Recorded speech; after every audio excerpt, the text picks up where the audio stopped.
ত্রিপুরা খোয়াই মহকুমাতে ত্রিস্তরীয় পঞ্চায়েত নির্বাচনে ভোটের কাজে নিযুক্ত ভোটকর্মীদের নিজ নিজ স্থানে যাওয়া শুরু হলো আজ থেকে।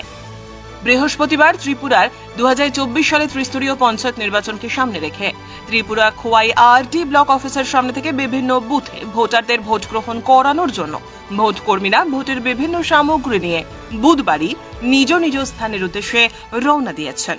সংবাদ মাধ্যমের মুখোমুখি হয়ে ত্রিপুরা খোয়াই মহকুমার ARO জানিয়েছেন, খোয়াই আরডি ব্লকের অধীন পোলিং স্টেশন আছে মোট 90টি। তার মধ্যে গ্রাম পঞ্চায়েতে ভোট হচ্ছে 45টি আসনে এবং পঞ্চায়েত সমিতির 13টির মধ্যে 11টি আসনে ভোট হচ্ছে এবং জেলা পরিষদের 6টি আসনে ভোট হচ্ছে। ভোটকে কেন্দ্র করে বিশাল কেন্দ্রীয় বাহিনী মোতায়েন করা হয়েছে বলে জানান তিনি।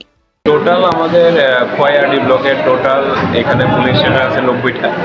তার মধ্যে আমাদের গ্রাম পঞ্চায়েতে ভোট হচ্ছে 45টাতে এবং পঞ্চায়েত সমিতি 13টার মধ্যে 11টাতে ভোট হচ্ছে এবং আমাদের জেলা পরিষদের খোয়াই ব্লকের আন্ডারে টোটাল 6টা সিট আছে। এই 6টা সিটে এখানে ভোট হচ্ছে। এখানে আমাদের টোটাল 102টা এখানে আমাদের পুলিং টিম করা হয়েছে। এই 102টার মধ্যে আমাদের 90টা পুলিং স্টেশনে যাবে আর বাকি 12টা আমাদের রিজার্ভে থাকবে।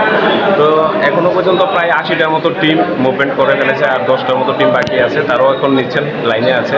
অল্প কিছু সময়ের মধ্যেই তারা চলে যাবেন। তাদের জন্য গাড়ি রাখা হয়েছে, পুলিশ পার্সোনেল আছে এবং আমরা পুলিশ স্টেশনে সব ধরনের বন্দোবস্ত আমরা রেখেছি। এখানে লাইট এবং এখানে যা যা জল এগুলির ব্যবস্থা এখানে করা হয়েছে। আমরা যেহেতু গরমটা বেশি, আমরা পঞ্চায়েত সেক্রেটারির মাধ্যমে এবং RPO এর মাধ্যমে GRS এর মাধ্যমে আমরা ওইখানে ফ্যান ভাড়া নিয়েছি, যাতে সিলিং ফ্যান দিয়ে যে খাবার যদি না হয় আমরা টেবিল ফ্যান দিয়ে দেবো।